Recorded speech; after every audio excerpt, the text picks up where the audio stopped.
and this is TinyTableGames. Thanks for joining me as I continue to work on playing through my shelf of games I've never gotten around to actually playing. Today I'm doing Abaddon Mission 3, Seek and Destroy. There's 16 missions total in the rulebook for Abaddon, and I'm not sure I'm going to play through all of them, as I'm already not super thrilled with how this game plays. Regardless, that's part of the goal. Play through all these games that I thought would be cool. Some I'm keeping probably, some probably I won't. But regardless, thanks for joining me and let's go play. Welcome to Abaddon Mission 3, Seek and Destroy.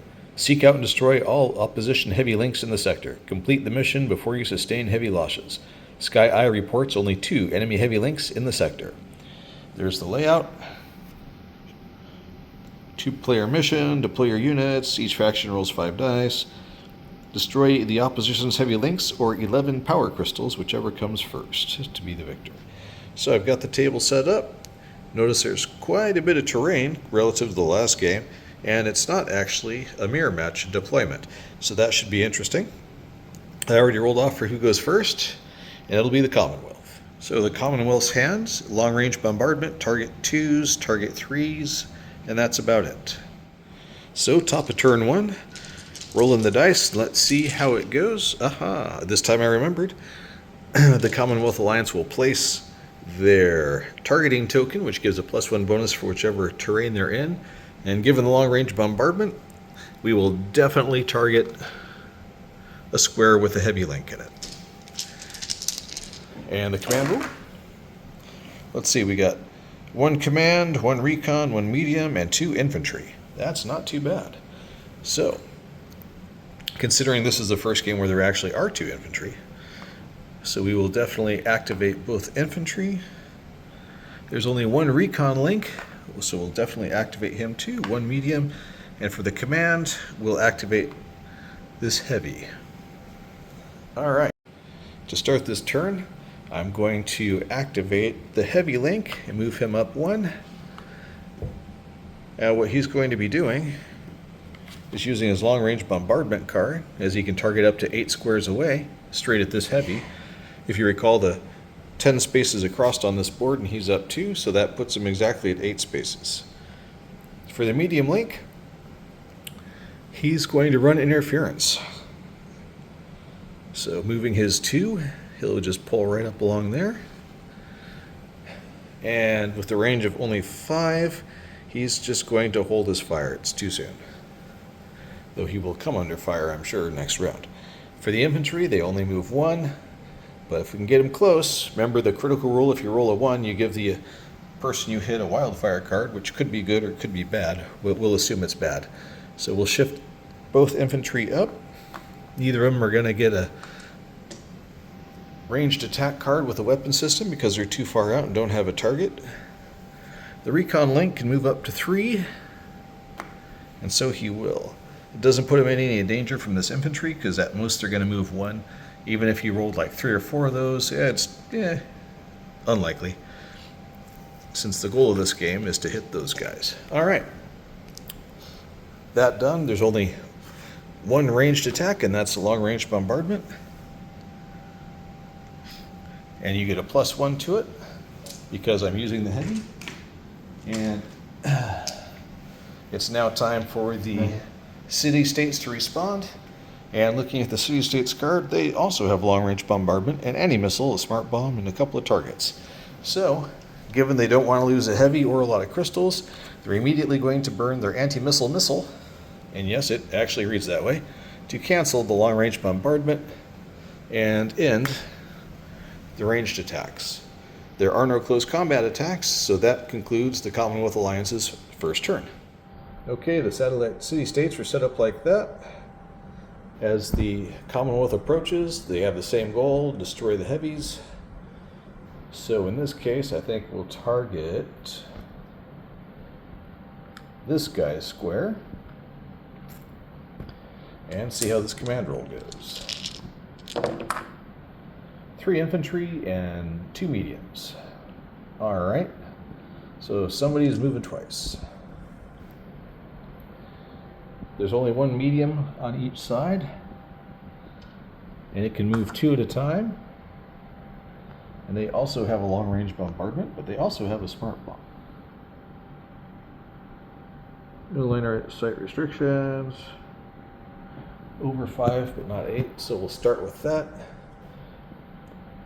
Alright, so infantry will be moving up, infantry will be moving up, infantry will be moving up again. And the medium link will be going, and the heavies and the recon are just going to be sitting there because they don't have a choice. That's always one of the tricks to this game. So, this infantry is just going to advance straight up. Now, mind you, he's not under any cover, but with only a shooting range of 5 and the fact that nobody wants to waste their shots on something that isn't heavy, although you can also win by collecting 11 crystals, which is quite a few. This infantry is going to advance twice, also straight up the middle, given how much terrain is blocking line of sight. Now he is possibly within range over here. 1, 2, 3, 4, 5. So he could go for that.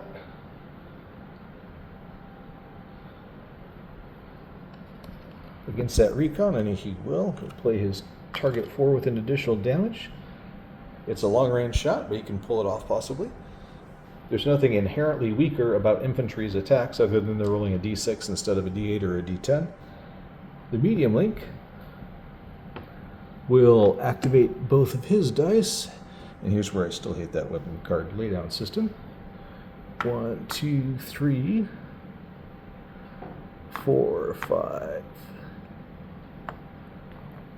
And he's going to stop there with the plan of A, taking a shot at the heavy, except he can't from there, so why bother? So we'll shift him over one more, 6. If nothing else, the plan there is he'll circle around and try to lock him up in close combat. Anticipating from previous games that the weapon system cards run out fairly fast. Alright, that said, the only other thing to do is use the smart bomb while we're here. So it's got to be within 2 to 5 with no line of sight restrictions. So we'll be using that one on this heavy right here. Would it be smarter to use it on him? Yeah, let's see, 1, 2, 3, 4, 5. So still within range, and this guy has a +1 to hit because of his square he's in. So we'll change it up and use that. Alright, so now the Commonwealth Alliance gets a chance to respond defensively, aka play any weapon systems cards they want to play. And in this case, gonna go ahead and do it, I suppose.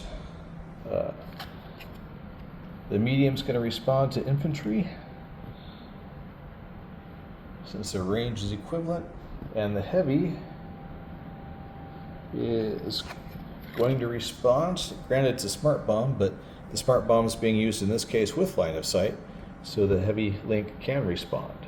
Alright, so resolving, we'll go ahead and do the heavy link versus the smart bomb first. So the smart bomb just targets with a 2 bonus, as does the heavy links. Notice he does, however, still sit in the targeted square, so that is a +3 for the medium, which is rolling a d8, and a +2 for the heavy, which is rolling a d10. So that's 9 to 11. So that's enough to hit 1, so 1 crystal is removed, aka life point, from the heavy.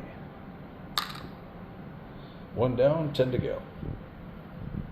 Or 4 in the case of this particular heavy. Okay, both cards are discarded. On to the other is the infantry. Score 1 additional damage with a +4, and from the medium, score 1 additional damage with a +4, or +2. So medium rolling a d8, the infantry rolling a d6.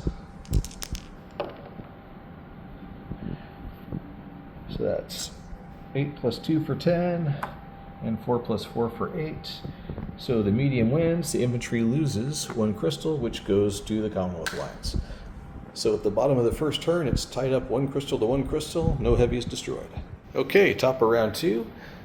Nobody's gone yet. Only one heavy's taken even a single blow. Seems like the city-states are kind of turtling back there with their 2 heavies, but also they didn't roll any. But in any case, Commonwealth Alliance, the board's been reset. Going to set their targeting beacon on somebody they can actually hit, I think. So we're going to see if we can't gang up on this guy. And ignore the heavies turtling at the back. The command roll. So that's 2 commands, a medium, a weapon system card, and an infantry. So we'll use that immediately to draw a card. Long range bombardment. Well, that's good timing. Okay.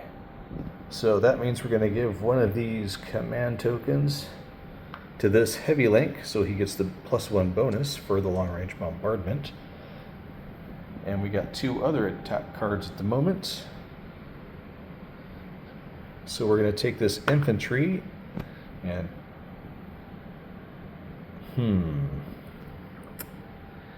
maybe double move him? Yes, actually we're going to switch it, burn this command and that infantry cube to get him into close combat over there, since you won't need a card. The medium link, that's a tough call though, because I got these. Infantry does 2 extra damage, which would be quite juicy at this point. 1, 1, 1. All right, so change of plan. Command for 1 infantry, the infantry for the other one. So he's going to shift over to here. Can't target anybody yet, but he will soon. This infantry is going to step here, and he's going to use this card to target this medium. Notice 5 is still out of range of those heavies from where he's standing. But just, so right now it's 1, 2, 3, 4, 5, 6 to get down there. So, that said, the medium link is not even going to move. He's just going to use his, I'll save that one. So the medium link is going to move. He'll close into close combat and try and finish this guy off. And finally, the heavy is going to use his long-range bombardment. Still just does 1, but considering it's got to be 5 or more, 1, 2, 3, 4, we will target. Who's actually going to be more useful to target at this point? Probably this infantry unit right here, trying to sneak along through the alleyways or whatever it is, I guess. All right, so that done, the defender has a chance to respond. In this case, they only have 1 long-range bombardment card and a target 6. They're not going to use either of those, so they're going to do what the rules call shielding, which is roll their die and hope for the best. So we'll resolve that combat, starting with the heavy link firing at the infantry with the long-range bombardment. Heavy gets a D10 plus 1, which gives him a grand total of 3. And the infantry rolls a 1, which normally would be a reverse critical hit, but he's just shielding, so it doesn't matter, and it's long-range indirect bombardment, which also doesn't make it apply. Therefore, the heavy link just hits with a plus 3 to a 1, which is more than double, so he'll actually take, well, double or more, so he will take 2 crystals off this guy, bringing the Commonwealth Alliance's total to 3. For the next shot, we've got the infantry versus the medium over here, and he's got a plus 3, plus 1 for the square the guy's in. So infantry rolling a D6, medium rolling a D8. So that's 6, 9, 10 versus 4. So double. So he's going to take 2, except he takes 2 additional damage because of the weapon system card. So from 4 to 0, just like that, the infantry one-shot kills the medium link. Okay, with that done, there's no longer a close combat to do, and we move on to the satellite city-states' second turn. 2 mediums, a command, a weapon system, and a recon. Well, cannot use that weapon system card immediately, of course. Long-range bombardment. I did shuffle this deck, it just seems to be popping up a lot. All right, well, the city states have 2 long ranges and a target 6. And it seems like now is the time to use them. So we'll use that command on this heavy back here so he can do a long range bombardment. We'll use this recon link right here. And there is no medium anymore. He was destroyed just now. So these 2 dice are wasted. So forgot it, but it's not too late. The city states for this turn will place their targeting beacon on this heavy back here. The heavy link to heavy link is the long range bombardment, so that's a D10 versus a D10. So we'll roll the attacker first. 5, +1 for the target, +1 for the card, so that makes it a 7. And in defense, a 1. Once again, long range bombardment, so the critical hit rules don't apply.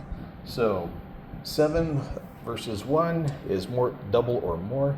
So instead of 1, he will take 2 crystals off the Commonwealth Alliance Heavy.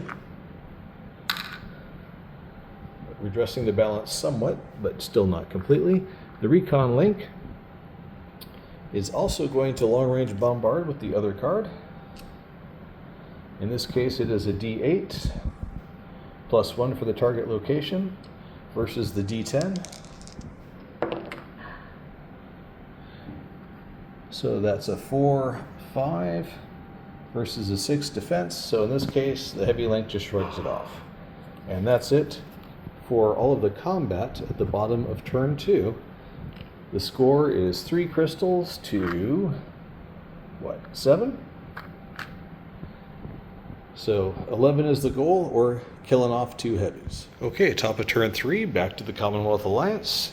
Going to place their targeting token somewhere where it looks like it'll be useful. In this case, we're going to place it right there on that infantry, which, just remember, you get to use that +1 bonus in hand-to-hand combat as well.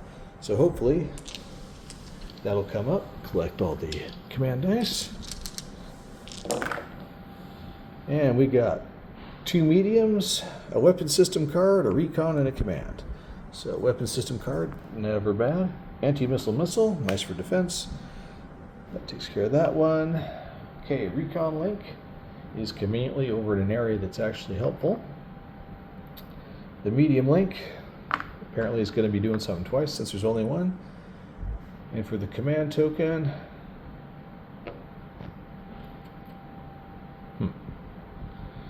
I think we'll just move up this infantry and hope for the best, since we're kind of out of attacks to use at the moment. Let's see, that guy can close. The medium, 1, 2, 3, 4, can just get there and close. So this infantry can step up to here and blast that guy, so that's probably the play. All right, so the recon link is going to step this way and engage this infantry in close combat, which is not necessarily the best plan, since infantry in close combat get to roll 2d6 and pick the one they want, but there we are. This medium link is going to use both dice for moving. 1, 2, 3, 4, and just run straight into this guy, engaging in close combat. And the last infantry guy over here is just going to slide to the left and use this target 3 infantry squad, scored 2 extra hits on that guy.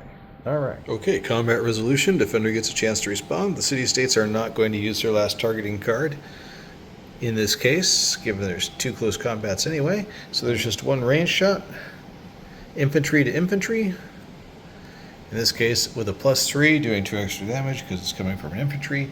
So it's a D6 versus a D6. Attacker will be blue. So that's a 6 to a 1. Which makes it an automatic critical.